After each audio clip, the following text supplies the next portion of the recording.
آج کا جو پوڈ کاسٹ ہے یہ ایک بہت بڑی انفارمیشن آپ سے آج ہم شیئر کریں گے. اس میں ایک چھوٹی سی سٹوری آپ کو ملے گی. جمیل افریدی صاحب ہمارے ساتھ ہیں. جمیل افریدی صاحب سے ہماری ملاقات ہوئی ان کے ایک ریہیب سینٹر میں.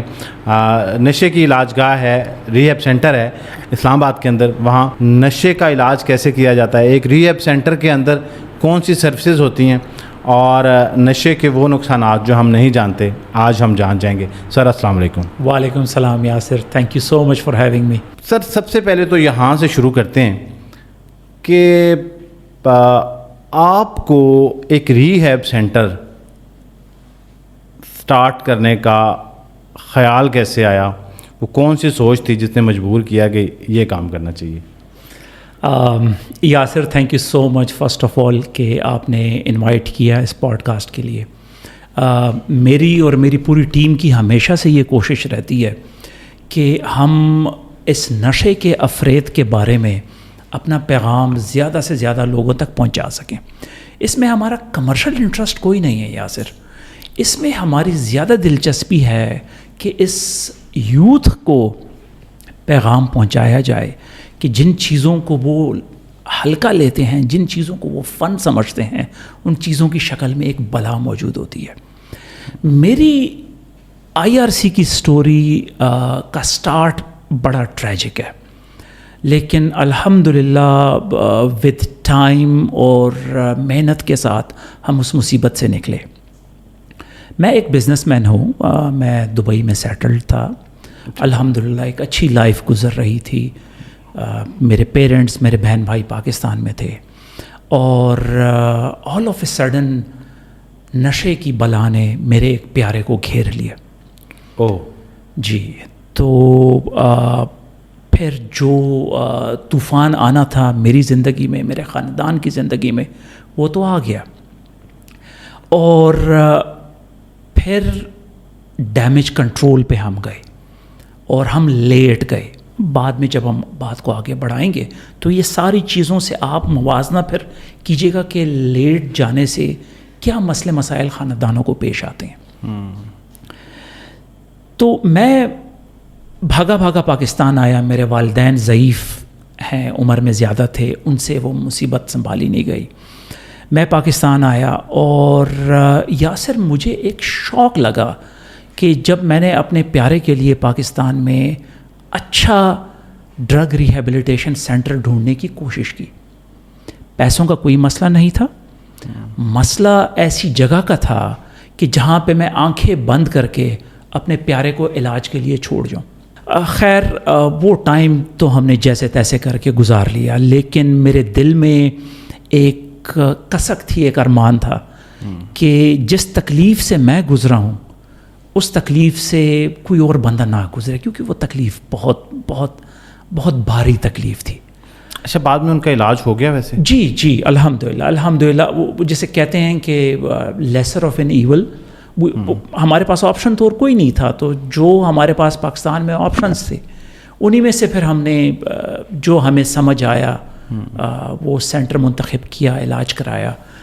لیکن بائی دا ٹائم ہم یہ علاج کراتے, ایڈمیشن کرتے, ڈیمیج ہو چکا تھا, بہت ڈیمیج. اچھا, ویسے کیا وجہ ہے, جب آپ دبئی میں تھے تو وہاں پہ بھی تو ریہیب سینٹر ہوتے ہوں گے, اور وہاں سے علاج کرانا کیا ایکسپینسو تھا یا پھر یاسر ڈرگ ریہیبلیٹیشن کو جب میں نے اسٹڈی کیا تو مجھے اس سے ایک چیز بڑی عیاں تھی کہ ڈرگ ریہیبلیٹیشن میں جتنا مریض کے اوپر کام ہوتا ہے اتنا کام مریض کی فیملی کے اوپر ہوتا ہے. میرے لیے مسئلہ تو نہیں تھا اپنے پیارے کو ایڈمیشن کرانا اس کا دبئی میں یا دنیا کے جو مشہور سینٹرز ہیں وہاں پہ, لیکن پھر فیملیز کو وہاں پر جانا اور ٹریٹمنٹ پروٹوکول کا حصہ بننا, وہ جو تھا بڑا مشکل ہو رہا تھا ہمارے لیے. اوکے. اچھا جمیل صاحب, ایک بڑا امپورٹنٹ چیز جو ہے وہ میں ڈسکس کرنا چاہ رہا تھا. ہم نے نا ایک سٹوری سنی آپ کے ریہیب سینٹر میں کہ ایک بچہ جو ہے وہ سگریٹ پیتا تھا, اور سگریٹ پینے سے اس نے آغاز کیا, پھر اس کے بعد وہ کیا نام ہے چرس کے نشے میں لگا, اور پھر وہ چرس سے سو آن, اور زیر علاج ہے آپ کے سینٹر میں. جی ہاں. تو سب سے پہلے تو یہ واضح کریں کہ یہ سگریٹ بھی کسی نشے کی کیٹیگری میں آتا ہے، کیونکہ ہم اس کو نشے کا درجہ دیتے نہیں ہیں عموماً. یاسر، یہ سگریٹ میرے خیال میں بہت خطرناک چیز ہے. نکوٹین کو ہم کچھ سمجھتے ہی نہیں ہیں. یار دوست بیٹھے ہیں، سگریٹ لگا لیتے ہیں، ایک نارمل بات ہے کہ جی مجھے ٹینشن ہو رہی ہے، میں نے سگریٹ لگانا ہے تو میں بہتر فیل کروں گا، ناٹ ریئلائزنگ کہ سگریٹ کو استعمال کرتے ہوئے آپ ایک گیٹ وے کو کھول رہے ہیں، اور وہ گیٹ وے ہے آپ کی towards the world of narcotics. آپ کے موسٹ نارکوٹکس جو ہیں وہ سگریٹ کے تھرو ایڈمنسٹر ہوتے ہیں. اور جو ضروری بات ہے وہ یہ ہے کہ جو ہی آپ کا جھاکا کھلتا ہے اور آپ کو تکلیف نہیں ہے کہ جی ایک زہریلا دھواں میرے پھیپڑوں میں جا رہا ہے، وہ جھاکا تو آپ کا سگریٹ نے کھول دیا. تو اس کے بعد پھر پیئر پریشرز کو ریزسٹ کرنا اور اندر کی ٹیمپٹیشن، اندر کا انکوزیٹیونیس جو جوانی میں ہوتی ہے، that opens up to you to a lot of drugs. اس کے بعد آپ حشیش کی سوچتے ہیں، اس کے بعد پھر آئس کی بات شروع ہو جاتی ہے، پھر ہیروئن کی بات شروع ہو جاتی ہے، and the list is long. اچھا، بدقسمتی سے ہمارے معاشرے میں اس پیرنٹس کو بھی اس کی اویئرنیس نہیں ہے کہ ان کا جو بچہ ہے وہ سگریٹ تک تو شاید پیرنٹس بھی کبھی نہ کبھی برداشت کر رہے ہوتے ہیں، وہ ڈانٹ ڈپٹ کے. پھر اس کو ایک کمپنی ملتی ہے، کوئی ایک دوست جس ابھی سیشن کو میں ریفر کر رہا تھا، ایک دوست اس کو کہتا ہے کہ یار یہ ون ٹائم پلیز، ٹھیک ہے. وہاں سے میرے خیال سے یہ کہانی کا آغاز ہوتا ہے. کتنے فیصد لوگ ایسے ہیں آپ کی آبزرویشن کے مطابق جنہوں نے سگریٹ سے کسی ڈرگ کی طرف موو کیا ہے؟ مطلب کچھ لوگ تو ہوتے ہیں وہ ڈائریکٹلی سٹارٹ ہی کرتے ہیں، الکوہول لینا شروع کر دیا. تو سگریٹ سے ڈرگ کی طرف شفٹ ہونے والوں کی کوئی ریشو بتا سکتے ہیں؟ اگر میں آپ کو سمپل ترین الفاظ میں بتاؤں تو 100%. میرا کوئی پیشنٹ ایسا نہیں ہے جس نے ڈائریکٹ ڈرگ شروع کی. اوکے، سٹارٹ سگریٹ سے ہوتا ہے. سارے کے سارے سٹارٹنگ پوائنٹ رکھتے ہیں سگریٹ میں. سگریٹ سے بات چلتی ہے. دیکھیں، میں نے آپ کو بتایا کہ سگریٹ پینے سے آپ کا جھاکا کھل جاتا ہے. ہاں، انسان کو سیلف ہارم سے ایک نیچرل آپ کے اندر ایک سرکٹ بریکر ہے کہ جب آپ سیلف ہارم کا سوچتے ہیں تو آپ رک جاتے ہیں. لیکن پہلا سگریٹ پینے کا جس کسی نے بھی اتفاق کیا ہے وہ ایک تکلیف دہ اتفاق ہوتا ہے. کھانستے ہیں لوگ، رنگ پیلا پڑ جاتا ہے، لیکن جب وہ ایک دفعہ سٹارٹ کر لیتے ہیں پھر جا کر کھل جاتا ہے. ایسا کیوں نہیں ہوتا کہ لوگ بجائے اس کے کہ اس نوبت تک پہنچیں کہ وہ ریہیب سینٹر آئیں، اب وہ کسی ڈینجرس قسم کے ڈرگ میں انوالو ہیں، وہ سگریٹ کو ہی روک لیں؟ تو صرف سگریٹ کا علاج کرانے کے لیے بھی لوگ کسی ریہیب سینٹر میں آتے ہیں کہ بھیا مجھے اسموکنگ کوئٹ کرنی ہے. ایکچولی سگریٹ آپ کی لائف میں ڈیبلیٹیٹنگ ایفیکٹس نہیں رکھتا. آپ کی زندگی جو نارمل ہے وہ نارمل چلتی رہتی ہے جب تک آپ اپنی لیٹ ایج میں کینسر کو ہٹ نہیں کرتے یا آپ کو دمے سے ریلیٹڈ پرابلمز یا ایشوز نہیں آتے. اس وقت تک آپ سگریٹ کے ساتھ لگے رہتے ہیں. ٹھیک ہے. تو ریہیب سینٹر میں کسی پیشنٹ کا آنا صرف اور صرف سگریٹ کے لیے ہم نے ابھی تک نہیں دیکھا. لیکن ہم سے لوگ آؤٹ پیشنٹ پہ ضرور رجوع کرتے ہیں جو ہمارے پاس ایک دن کے لیے آتے ہیں اور ہمارے ایکسپرٹس کے ساتھ بیٹھ کر بات چیت کر کے وہ سگریٹ سے جان چھڑانے کی اسٹریٹجی سیکھتے ہیں. اچھا، ویسے کوئی جنرل ایڈوائس ہے اسموکنگ کو کوئٹ کرنے کی؟ کچھ لوگوں کو ریمیڈی آپ کو، کیونکہ آپ تو you are into it نا، تو آپ کو لگتا ہو کہ جو اسموکنگ ہے وہ اس کو کسی ایک خاص پیٹرن پہ جا کے کوئٹ کیا جا سکتا ہے، یا پھر یہ کولڈ ٹرکی ٹیکنیک ہی ہے کہ بس ونس آپ نے زیادہ کرنا اور پھر ختم کر دینا؟ نہیں. دیکھیں، آپ نشے کے علاج میں چاہے وہ سگریٹ کا ہے یا چاہے وہ ہیروئن کا ہے، ایک چیز پر فوکس رکھیں اور وہ ہے کہ آپ نے جو فیصلہ کیا اس پر کتنا عرصہ قائم رہ سکتے ہیں. If you go cold turkey within 2-3 months you might start smoking again.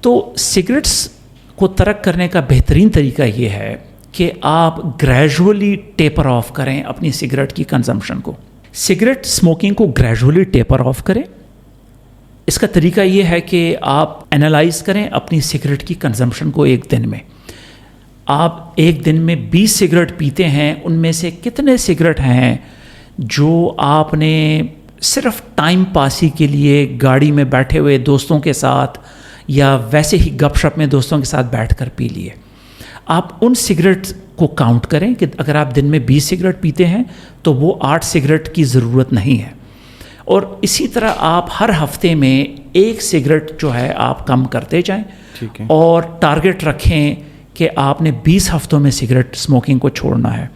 تو میرے خیال میں اس طریقے سے جن لوگوں نے سگریٹ چھوڑا ہے ابھی تک, ان میں سے ہم نے دوبارہ بہت کم لوگوں کو واپس سگریٹ اسموکنگ شروع کرتے دیکھا ہے. اچھا, سگریٹ سے جو لوگ منتقل ہوتے ہیں, آپ کی ٹائم میں مجھے کلاس اے, میرے خیال سے کلاس 1 ڈرگز کہا جاتا ہے, جو خطرناک ترین ڈرگز ہوتی ہیں, انسانی زندگی کے لیے خطرناک ہوتی ہیں.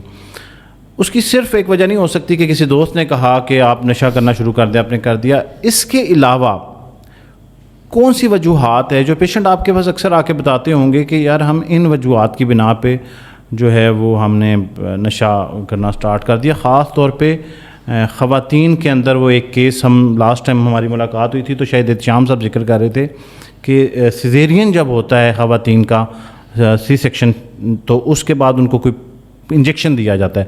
وہ انجیکشن بھی بعد میں ایڈکشن کے طور پہ لوگ استعمال کرنا شروع کرتے ہیں.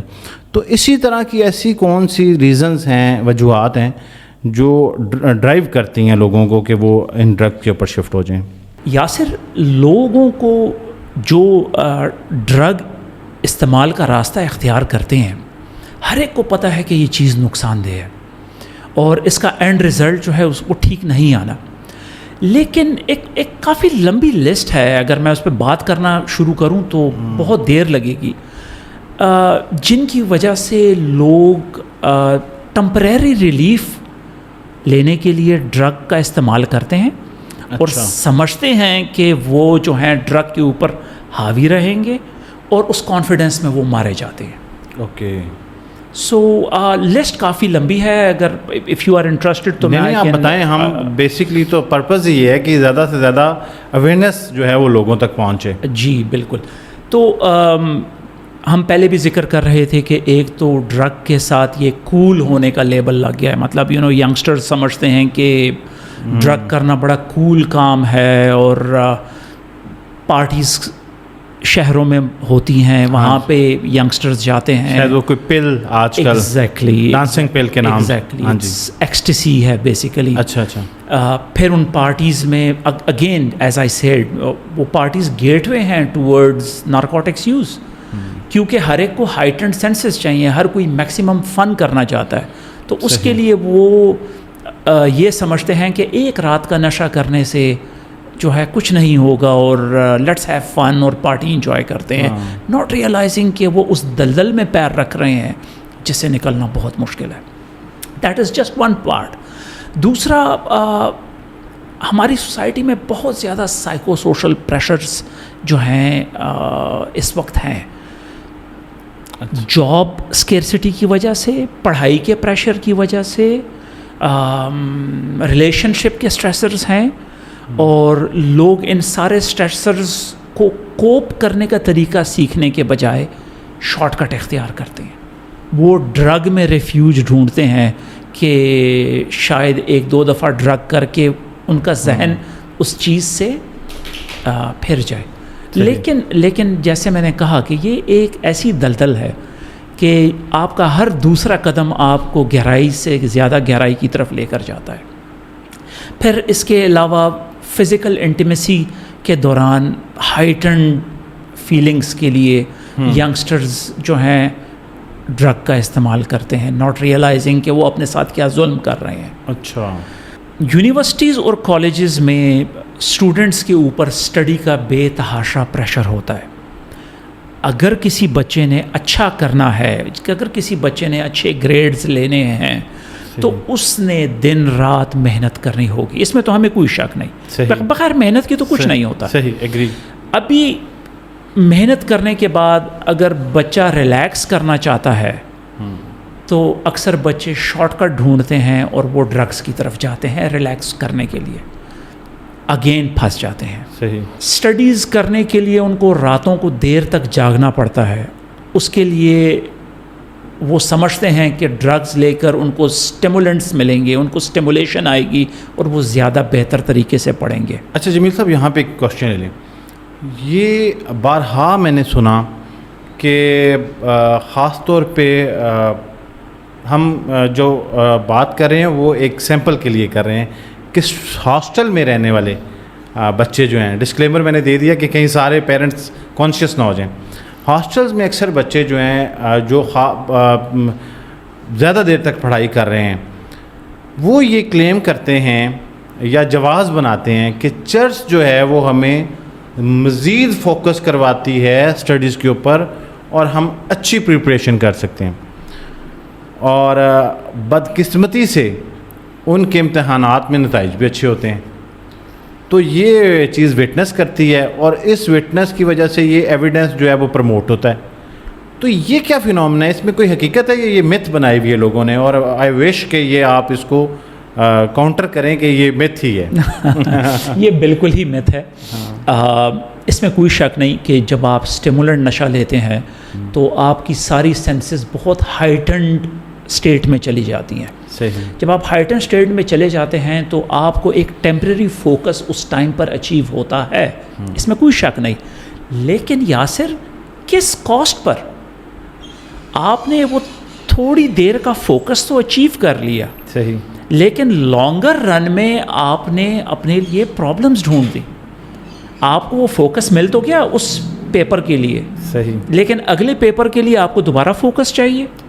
تو وہ فوکس آپ کہاں سے لے کر آئیں گے؟ پھر آپ اس کو ریپیٹ کریں گے، پھر آپ کو، اور جب ریپیٹ کرتے جائیں گے تو ایڈکٹ ہو جائیں گے. اور جب آپ ریپیٹ کریں گے تو اگر پہلا فوکس آپ کو 10 گرام سے ملا تھا، دوسرا فوکس آپ کو 20 گرام سے ملے گا، تیسرا فوکس آپ کو 40 گرام سے ملے گا، اینڈ دین لمٹ کوئی نہیں ہے اس کی. اچھا، اب اس سے کوئی یہ اخذ نہ کر لے کہ سخت والے پیپر میں صرف ہم یوز کر لیں گے. بہرحال اس کو کسی بھی حالت میں میرے خیال میں استعمال نہیں کرنا چاہیے. یہ بہت سلپری سلوپ ہے. اچھا، یہ تو ہم ادرائے مذاق میں نے ایک چیز ایڈ کر دی. اس کے علاوہ بھی آپ شاید کچھ بتا رہے تھے کہ کون سی وجوہات ہوتی ہیں؟ پیرنٹس کا بہت زیادہ مصروف ہونا اور ان کا اپنے بچوں کی زندگی میں سے غائب رہنا.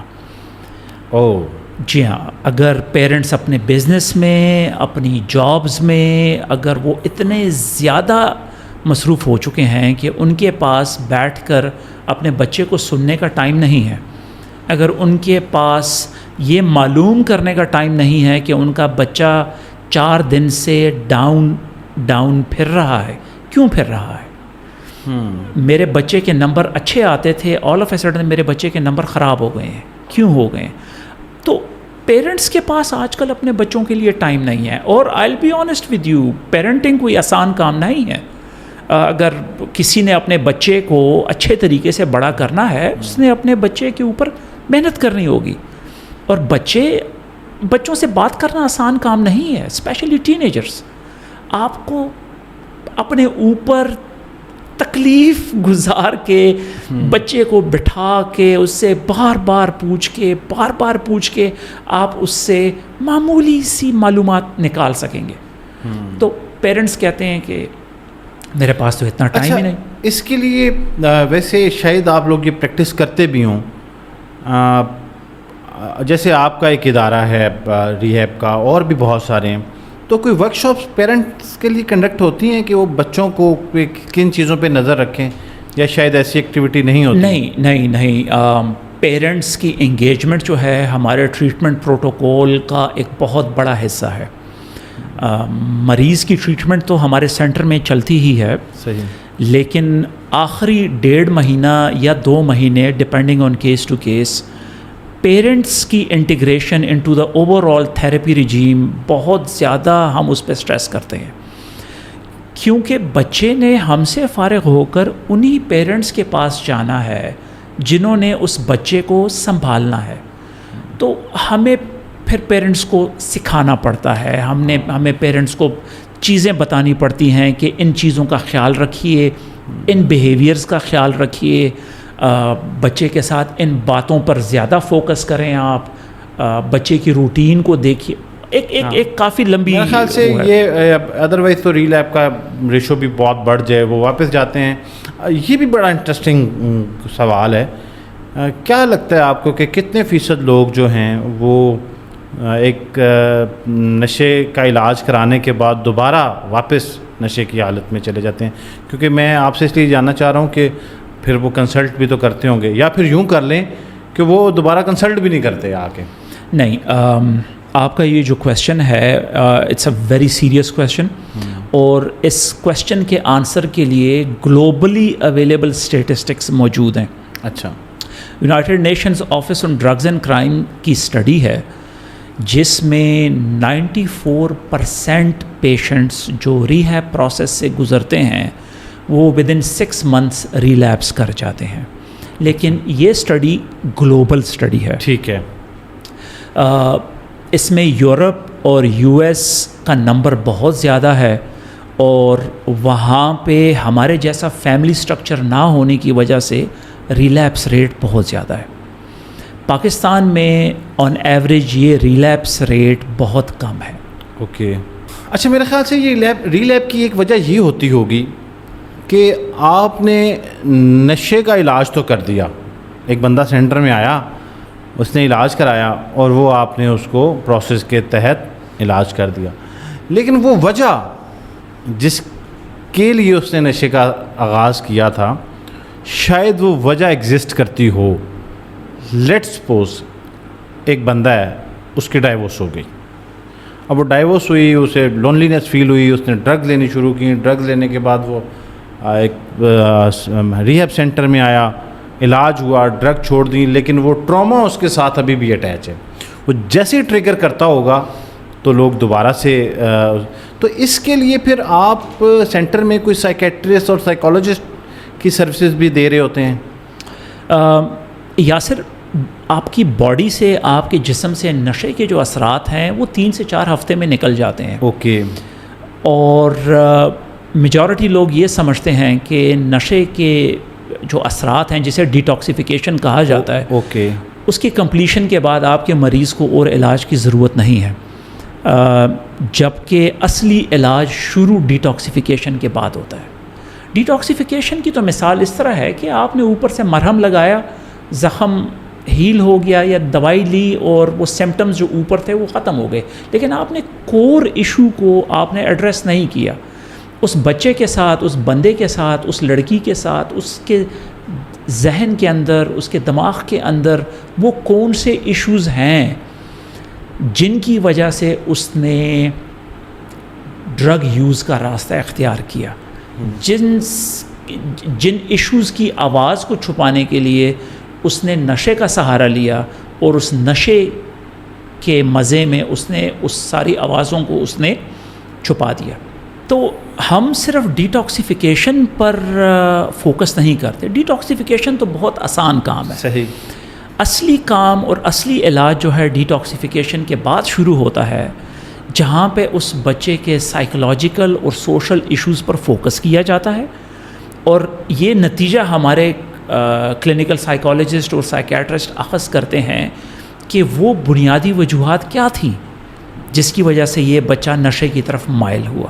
اچھا جمیل صاحب, اب یہ ہماری ساری گفتگو سننے کے بعد بہت سارے ایسے لوگ جو یہ سمجھتے ہیں کہ کسی ایک ریہیب سینٹر میں اگر ہم اپنے کسی پیارے کو ایڈمیشن کرا دیتے ہیں یا بھجواتے ہیں, تو جہاں سے ہم نے آغاز کیا تھا پوڈ کاسٹ کا کہ بیڑیوں سے باندھ دیا جائے گا اور ایک جیل نما کمرہ ہوگا جس کی سلاخوں کے پیچھے ہمارا بھائی, دوست یا کوئی بھی جو ہے وہ کھڑا ہوگا اور ہم ملاقات کرنے جائیں گے اور ہمیں ملنے بھی نہیں دیا جائے گا. یہ ایک عمومی تاثر ہے.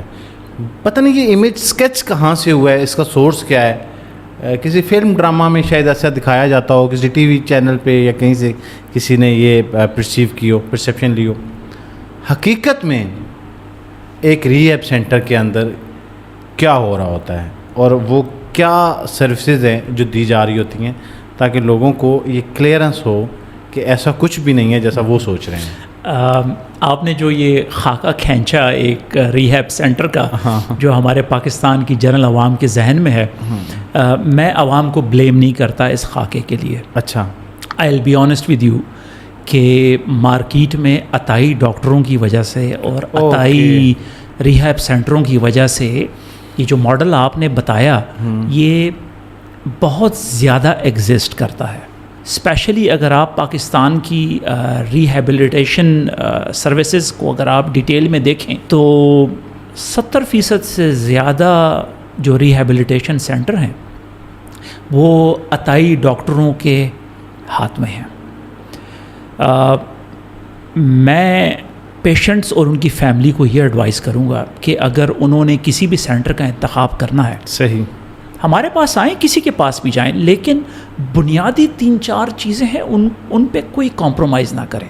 صحیح. نمبر 1، آن لائن وہ جو بھی دیکھتے ہیں، سنتے ہیں، پڑھتے ہیں، ایک تو اس پر آنکھیں بند کر ٹرسٹ نہ کریں. صحیح. آن گراؤنڈ جائیں، ریہیبلیٹیشن سینٹر کو جا کے وزٹ کریں. جس کمرے میں ان کے پیارے نے ٹھہرنا ہے اس کمرے کو جا کر دیکھیں. وہاں پر اگر کوئی مریض پہلے سے جن کا ایڈمیشن ہوا ہے ان مریض بچوں سے جا کے بات چیت کریں. الاؤ کرتا ہے ویسے کوئی ریہیب سینٹر یہ سب کرنے کے لیے؟ جو اچھا ریہیب سینٹر ہوگا وہ آپ کو الاؤ کرے گا. اوکے. اور جو عطائی ہوں گے وہ آپ کو، چلیں ہم یہ پوچھ لیتے ہیں، آپ الاؤ کرتے ہیں؟ جی ہم الاؤ کرتے ہیں. ٹھیک ہے. اور جو سب سے زیادہ امپورٹنٹ چیز ہے اور جو کسی بھی ریہیب سینٹر کی بیک بون ہوتی ہے وہ اس ریہیب سینٹر کو چلانے والی ٹیم ہوتی ہے. اوکے. اور میں اس معاملے میں بہت خوش قسمت ہوں کہ میرے ریہیب سینٹر کو ایک ایسی پروفیشنل ٹیم چلا رہی ہے کہ جنہوں نے نہ رات دیکھا ہے نہ دن دیکھا ہے، کیونکہ مریض کی ویلفیئر کرنا آسان کام نہیں. اور انہوں نے لٹرلی دن رات لگا کر IRC کو اس جگہ پر پہنچایا ہے جہاں پہ آج IRC ہے. پیرنٹس کو میرا مشورہ یہ ہوگا کہ وہ اپنے بچے کے لیے ریہیب سینٹر منتخب کرنے سے پہلے کم از کم 5-6 ریہیب سینٹر سلیکٹ کریں اپنے بجٹ کے مطابق. وہاں پر جائیں اور جو بیک بون ہوتا ہے کسی بھی ریہیب سینٹر کا وہ اس کی انتظامیہ ہوتی ہے. جا کے پوچھیں تو صحیح کہ کون چلا رہا ہے اس ریہیب سینٹر کو، سائیکیٹرسٹ کون ہے، کلینکل سائیکالوجسٹ کون ہے. ان کلینکل سائیکالوجسٹ کے ساتھ بیٹھیں، بات کریں، ان سے ٹریٹمنٹ پروٹوکولز کا پوچھیں. اور پھر کسی بھی علاج کے لیے اچھے ماحول کا ہونا بہت ضروری ہے. اور ریہیب سینٹر اگر اچھے ماحول میں نہیں ہے، اگر وہاں پہ انوائرمنٹ ایسی نہیں ہے جس سے پازیٹیو تھنکنگ جنم لے گی، صحیح، تو میرا مشورہ پیرنٹس کو یہ ہوگا کہ ویسی جگہ سے دور رہیں. اچھا جمیل صاحب، یہ جو علاج ہے کسی ریہیب سینٹر میں، جی یہ ایکسپینسو ماڈل ہے یا افورڈیبل ہے؟ کیونکہ لوگوں کو یہ خیال بھی آتا ہے کہ شاید بہت سارا پیسہ لگ جائے گا اب اس کے علاج کرنے میں، تو وہ گھر میں ہی ریمیڈیز پھر استعمال کرتے رہتے ہیں. یہ گھر کی ریمیڈیز بڑی خطرناک چیز ہے یاسر. اس سے علاج تو درکنار، مریض کی حالت ذہنی اور جسمانی پہلے سے زیادہ خراب ہوتی ہے.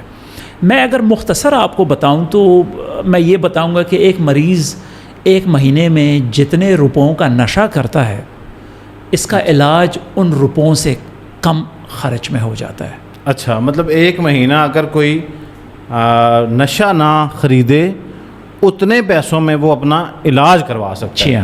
اس کا مطلب ہے جی کہ یہ سپر افورڈیبل ماڈل ہے. بالکل افورڈیبل ماڈل ہے.